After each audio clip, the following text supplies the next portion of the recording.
Hello everyone, welcome back to our channel Billion Education where we aim to reach and teach billion population. So guys, हमने जो last time छोड़ा था वो था भक्ति movement तक, वहां तक हमने कर लिया था। आज जो हम करेंगे वो सूफीज्म का पार्ट है।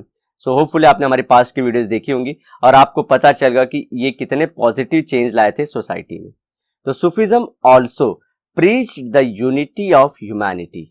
जैसे कि भक्ति मूवमेंट थे, लोगों को पास मिला रहे थे, सूफीज्म भी सबको साथ मिला रहा था and believe in the equality of all human being in the eyes of the God.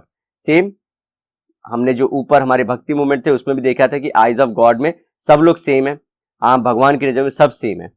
Some important exponents of these are Kabir, Rahim, Guru Nanak जी। जी हाँ, शौक मत होना कि ये सिखिज्म के, ठीक है। ये इवन जब यहाँ पे ये जो ये नाम लिए गए कबीर, गुरु नानक, ये रिलीजन से रिलेटेड नहीं रहते थे बहुत ज्यादा। ये लोग जहां से अच्छा ज्ञान मिलता था वहां से लेते थे। Kabir and Rahim denounced external observances of religion such as rituals, superstitious practices, idolatry and pilgrimage.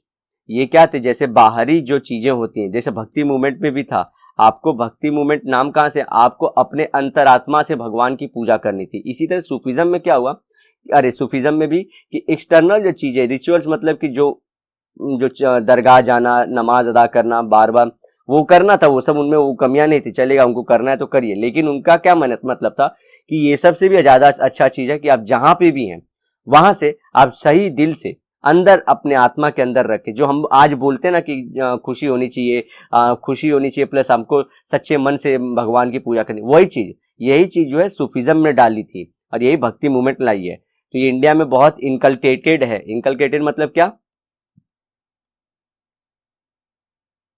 हमारे अंदर बहुत अच्छे से समाई है, यही चीज हम लोग बात करते रहते हैं। सच्चे मन, सच्ची पूजा, सच्ची आस्था, यही सब है।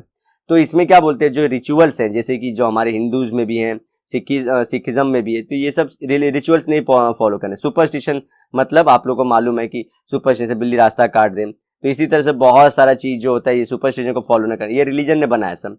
आइडोलेट्री, इवन आप लोग जो बोलते होंगे जैसे कि इस्लाम में बोलते हैं कि मोर का जो या पिकॉक का पैर काला क्यों, उसके लिए रीजंस हैं, ऐसा होने पे ऐसा होता है। तो वो सब चीजें नहीं फॉलो करना है। आइडोलेट्री मतलब किसी एक पर्टिकुलर आइडल को मान के या एक पर्टिकुलर पर्सन को लेके ही पूजा करना। आपके मन में जैसे भगवान जाग जाए उनकी पूजा करती जाइए। एंड पिलग्रिमेज, यहाँ से जाना ही पड़ेगा, जगन्नाथ की यात्रा करनी पड़ेगी, हज की यात्रा करनी पड़ेगी और आप लोग को गोल्डन टेम्पल जाना ही पड़ेगा, ऐसा कुछ जरूरत नहीं है। Guru Nanak decreed the caste system, ritualism and idol worship. देखिए तीनों चीजों को जो गुरु नानक थे उन्होंने उनको बोला कि ये तीनों चीजें हमें नहीं करनी है। अब भक्ति मूवमेंट इन महाराष्ट्र, तो भक्ति मूवमेंट महाराष्ट्र में आया था और इसमें बहुत अच्छे अच्छे हमारे जो थिंकर्स आज भी जिनका नाम लेते हैं हम लोग, वो इसी टाइम पे आए थे। This movement began in the 13th century C common era with Dnyaneshwar, Sant Dnyaneshwar.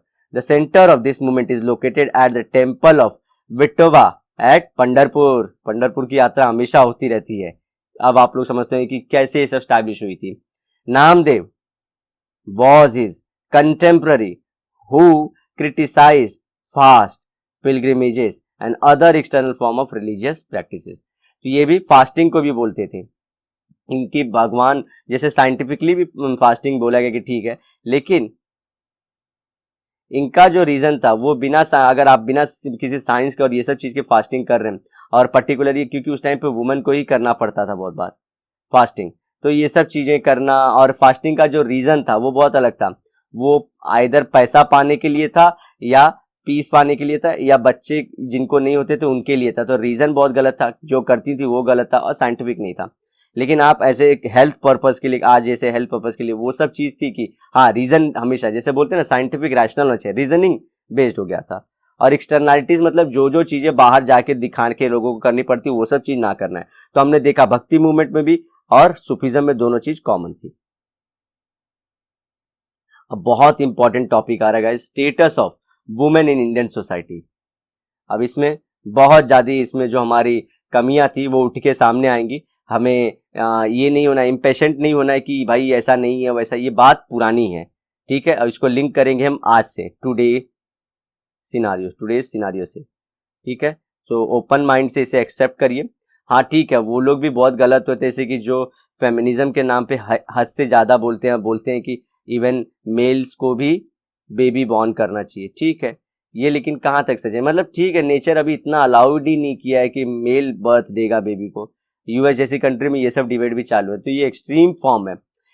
Extreme form किसको बोलते हैं, जो आज की रियलिटी उससे बहुत दूर की बात बता रहे हैं, और ये होना और ये सब क्या बोल रहे हैं लोग, तो वो फेमिनिज्म भी खराब है। हमको लेकिन ये मानना होगा कि जो आज स्टेटस है वुमेन का वो थोड़ा सा कम है, उसे पहले बराबर पर लाने के लिए उन्हें प्रमोट करना पड़ेगा। चलते हैं लेक्चर में। Religious scriptures as well as historical studies indicate that Indian women enjoyed a comparatively high status during early Vedic period. Early वैदिक पीरियड और लेट वैदिक पीरियड आप लोगों को पता होगा, सब जो बकवास चीजें थी सोसाइटी में, जैसे कास्ट सिस्टम, हद से ज्यादा लोगों को ये बोलते ना यज्ञ करना, किलिंग्स, ये लेटर वैदिक में हुई। अर्ली वैदिक में सोसाइटी वॉज इक्वल, वहां पे सभा समिति थी, और सभा समिति में पार्टिसिपेशन वुमेन का अलाउड था, ठीक है। तो वो अर्ली, तो पूरे कंपेयर में पूरे जब भी देखेंगे तो हमेशा कहां पे अच्छी थी, अर्ली वैदिक, नोट कर लीजिए इसे। This is not to be understood as the if women enjoyed an equal status with the men. यहां पे पार्टिसिपेशन बोला हमने, ये नहीं था कि ये सीधा लीडर बन जाएंगी, ठीक है। तो ये लेकिन हाँ अलाउड था इसे, और सबसे बढ़िया एजुकेशन अलाउड था, ये सब चीज अलाउड थी, लेकिन इक्वल अभी भी नहीं थी। Patriarchal value system were in operation then and they still continue to this day. देखिए ये हमें क्यों बोलना पड़ता है, देखिए गाइस, ये बुक लिखा, इतनी अच्छी बातें पहले से बोलते हुए आ रहे हैं, क्यों अचानक से हम लोग, ये बुक वाला इतना थोड़ी बेकार माइंड का कि अचानक से बोलिया कि अरे यार ये निगेटिव हो रहे, नहीं, आप समझिए कंडीशन को। हम लोग जैसे कि एक वर्ड है commodification of women, commodification of women हो गया था, वो आगे आएगा इसलिए मैं पहले बता दे रहा हूँ। कमोडिफिकेशन ऑफ वुमेन मतलब औरतों को सामान जैसे ट्रीट किया जाने लगा। लेटर गुप्ता पीरियड में क्या हुआ था, बहुत ज्यादा दिक्कत हो गई थी, राजा वॉर करने के वजह से, प्लस इकोनॉमी अच्छा नहीं चल रही थी लेटर गुप्ता पीरियड में। गुप्ता पीरियड कौन है, जो अच्छा वाला गुप्ता पीरियड है उसे बोलते हैं, उस टाइम को इंडिया का बोलते हैं गोल्डन पीरियड था इंडिया के लिए, गोल्डन पीरियड, और जब सोने की चिड़िया सब बोला जाता था। और जो हम बोल रहे हैं वैदिक वाला, इससे बहुत पहले है, इसके बहुत पहले, इवन मौर्यन के बहुत पहले वैदिक, अर्ली वैदिक पीरियड है। मैं बात कर रहा हूँ गुप्ता पीरियड की। लेटर गुप्ता पीरियड में क्या हुआ था, सती प्रथा आ गई थी, जी हाँ, सती प्रथा, प्रोस्टिट्यूशन सब चालू हो गया था, लड़कियों को बेचना, सती मतलब हस्बैंड के मरते ही उनको भी जला देना, देवदासी, सब ये सब इसी के बाद चालू हुआ था। So women as a commodity, जैसे कि अगर आपने कहीं से लोन लिया, नहीं भर पा रहे पैसे को, तो लड़की को दे दो। घर में अगर शांति नहीं आ रही तो भगवान के नाम पे लड़की को दे दो, तो लड़की बिकेम दी थिंग। जब चीजों से कंपेयर करने लगे एक लाइव इंसान को, तो खराब चीज होती है, ठीक है। तो नहीं बोलते एक कौड़ी की औकात नहीं है तुम्हारी, तो कौड़ी को कंपेयर करते हैं आपसे।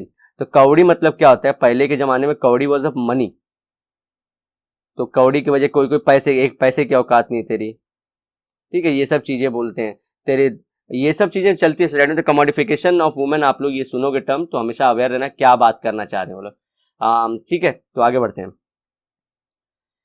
वुमेन ड्यूरिंग द अर्ली वैदिक पीरियड हैड एक्सेस टू वैदिक एजुकेशन, जो देखिए मैं बोल रहा था कि इनको एजुकेशन मिलता था। वैदिक एजुकेशन कौन सा, जो वेदास लिखे गए थे, ब्राह्मणास थे, आरण्यक्यास थे, ये सब पढ़ने का मौका मिलता था उन्हें। दे वेर इंटाइटल्ड टू दी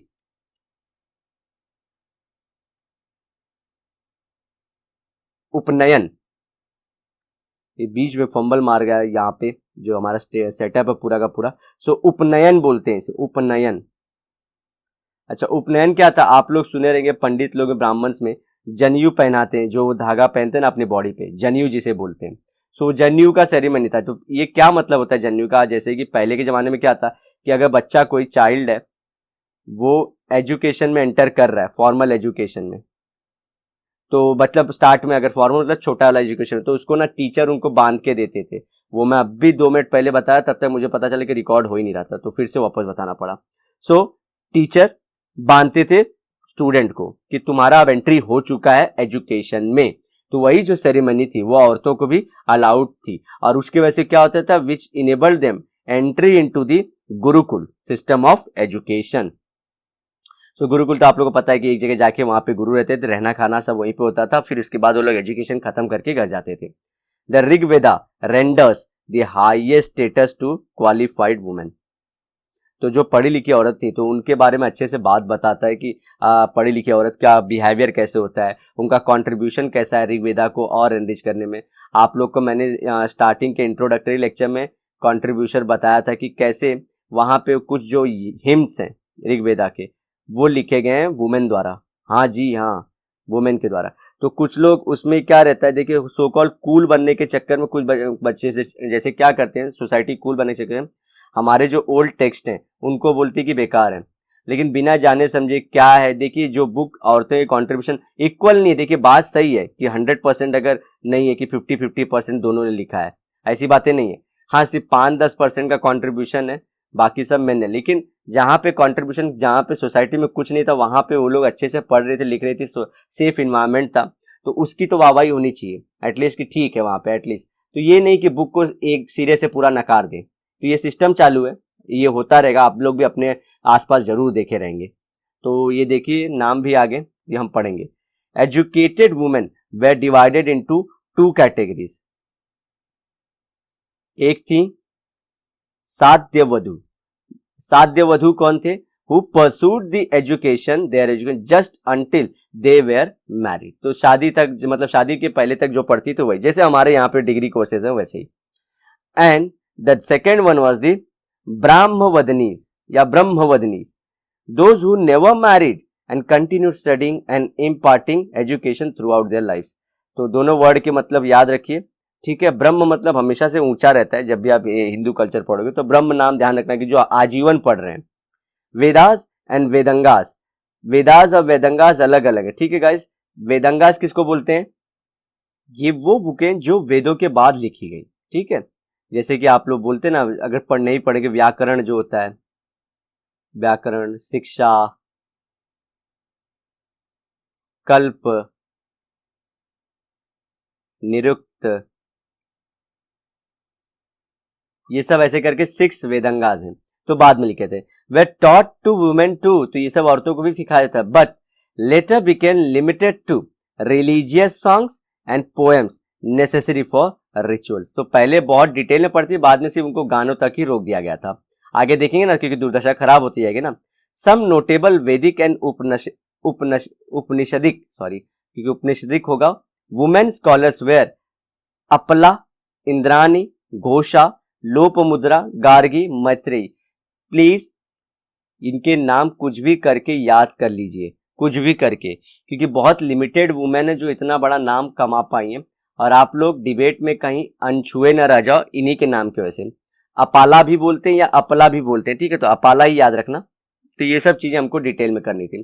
बहुत ज्यादा फैक्ट था इसके अंदर, मजेदार टॉपिक था, जिसके अंदर कुछ टर्म्स थे हमारे संस्कृत रिलेटेड टर्म्स थे, जिन्हें हम फर्स्ट टाइम नोटिस कर रहे हैं हमारे ये चैप्टर में। इसके पहले हमने सिर्फ इंट्रोडक्टरी पार्ट में ये सब पार्ट देखा था, उसके बाद चीजें थोड़ी इजी थी। तो गाइज यहाँ से हम लोग वुमेन की कंडीशन को और दूसरे पार्ट में कवर करेंगे। तो ये पार्ट 1 है वुमेन कंडीशन का। पार्ट 2 में हम लोग इसको और रिलीजन से भी मतलब कनेक्ट करके देखेंगे कि और रिलीजन के अंदर ये सब कैसे था। सिर्फ हिंदुइज्म की बात नहीं करेंगे, जैनिज्म और बुद्धिज्म में भी जाएंगे। तो गाइज मिलते हैं नेक्स्ट लेक्चर में। अगर आपको ये वीडियो पसंद आई तो प्लीज आप लोग लाइक, कमेंट, शेयर, सब्सक्राइब जरूर करना हमारे चैनल को, क्योंकि हम इसी तरह के कंटेंट के साथ आपके सामने हमेशा प्रेजेंट होते रहेंगे।